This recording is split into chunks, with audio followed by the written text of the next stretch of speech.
Hello, everyone, and welcome to this week's episode of Ask Coach Marie. I'm Marie O'Neill, founder of Padma Life Coaching and your host on this series. This is a place where you ask a question and I give my unique opinion as a life renewal coach, astrologer, and past life regression facilitator. I'm not a therapist, so I won't be telling you what you must do. I will give you ideas and suggestions. All right, let's go ahead and get started with the questions for this week.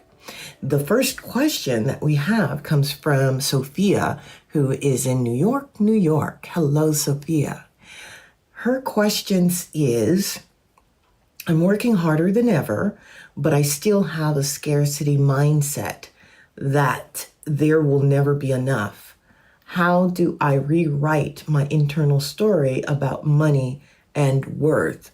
This is a question that a lot of people have. And what's interesting is you can have people who are extremely wealthy financially and they still have a scarcity mindset. One of the manifestations of this is greed, which of course we know we have a lot of. And of course, so it doesn't really matter whether you have a lot of money or you don't have a lot of money. That scarcity mindset can still be there. In your case, you are referring to the fact that you don't have a huge amount of money, but you're still probably doing okay.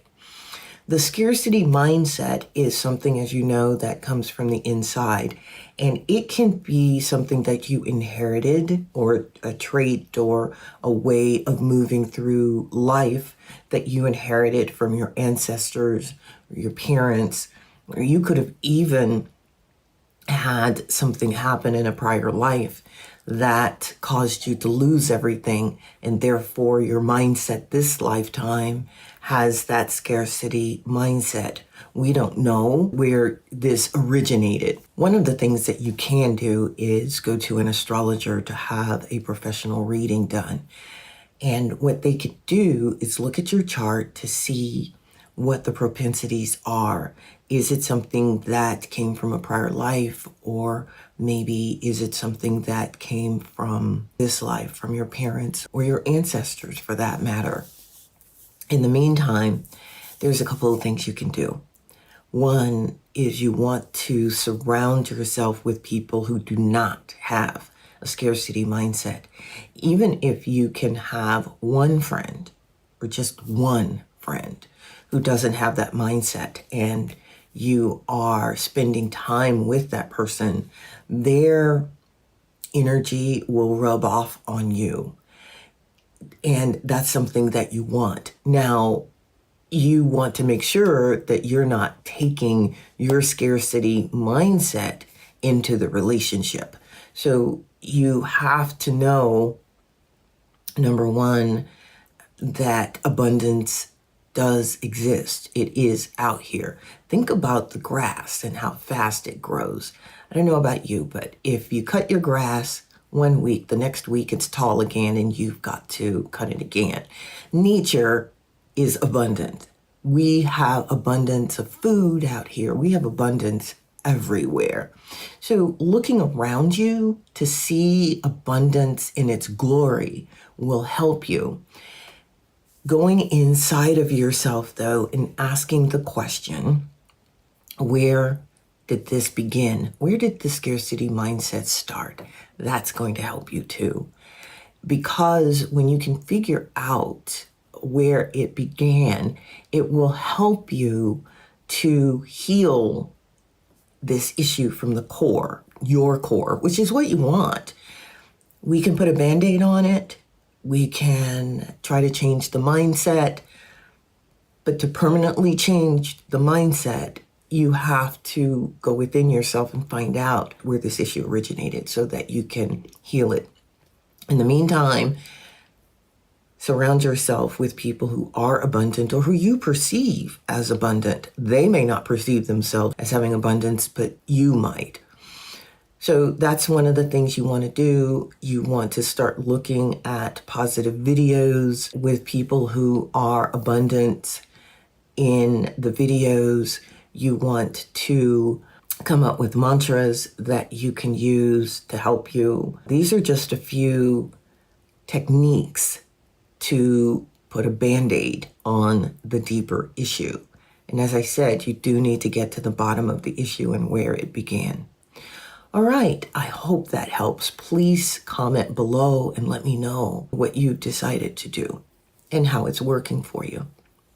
Let's move on to our topic of discussion for this week.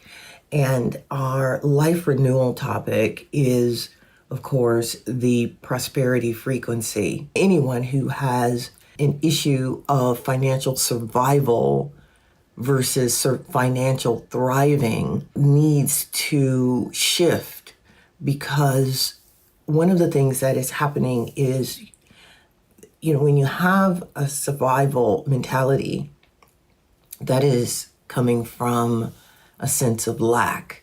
And that is also saying that you're not trusting the universe to take care of you. All of us have guides, have helpers. And in addition to that, we have the energy that is pervading our world from the other side, which is abundance. We are constantly being given direction as to what to do for ourselves. We're constantly being shown how we can open up and receive. Sometimes it's an issue of being able to receive abundance. That's the case, of course, that's something that needs to be worked on. The issue of scarcity, though, it permeates the life completely, every aspect of life. I still remember one of my friends who had gone through the Depression would use potato chip bags after she had finished, eating the chips. She would use them as freezer bags because it was saving money. Now, she was extremely wealthy, so there was no issue around money. However, she had come from the Depression or been raised in the Depression era, so that mindset was there, and she never worked through it or worked her way out of it. That is something that, has to be shifted within each person who has a scarcity mindset and doesn't see prosperity. There are people, souls, who incarnate in a particular lifetime to have the experience of poverty and scarcity. There's a reason for that individual. Just because you have scarcity, though, as far as money is concerned, doesn't mean that you're scarce in other ways. You may have a loving family, you may have a good job, you may have good friends, you may have a wonderful internal life. There's plenty of ways to be rich other than money. Now, society says we need money. And of course, I can't argue with that because, of course, we need to eat. We need to have a place to lay our heads, and we need to be able to take care of ourselves. So that's understandable. The point is, when you have a scarcity mindset, that is telling the universe that you want more of a scarcity mindset. You want to keep it. So the universe keeps giving you what it is you're asking for, which is why it's important to shift your way of thinking. And being around people who do not have that mindset will help you to shift your way out of that. And you can always have conversations with people who don't have the scarcity mindset to see how they think. Watch them.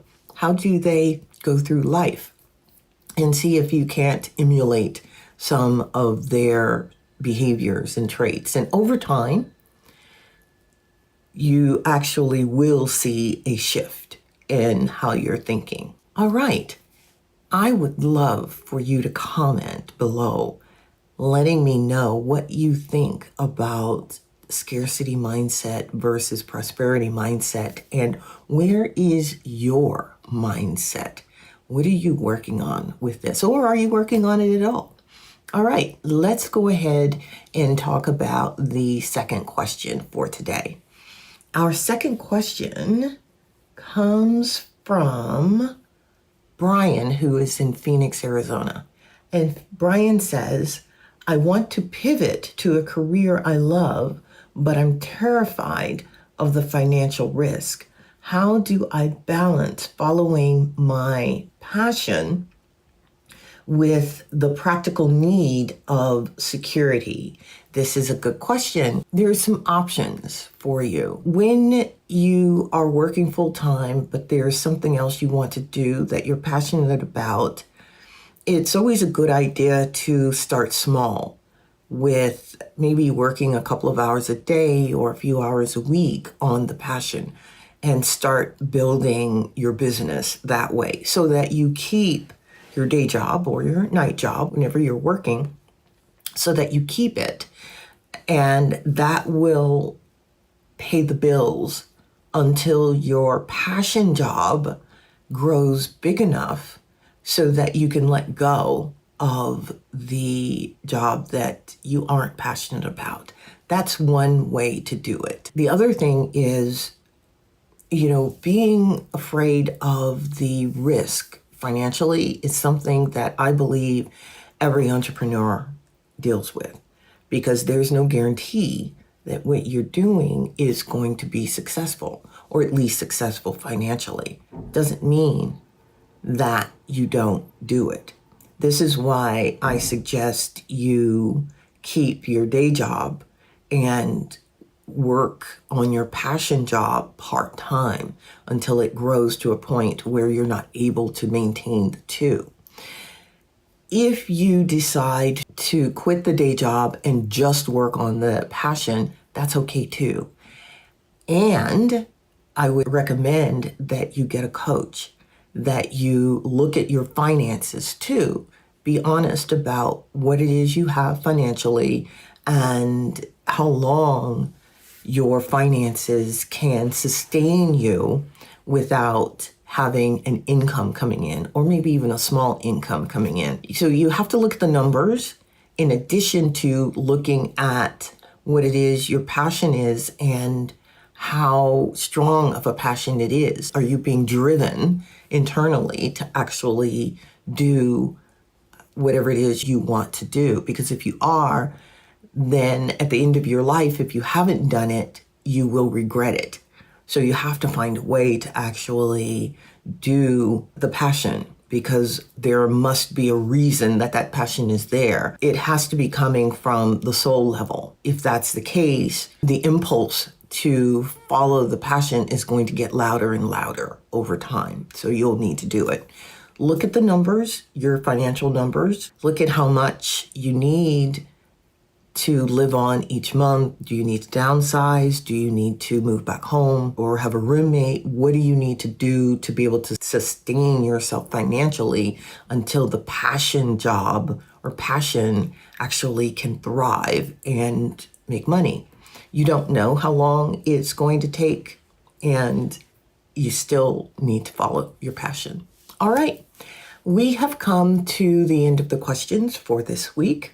Thank you, everyone, for spending your time here with me. Be sure to subscribe and like the video.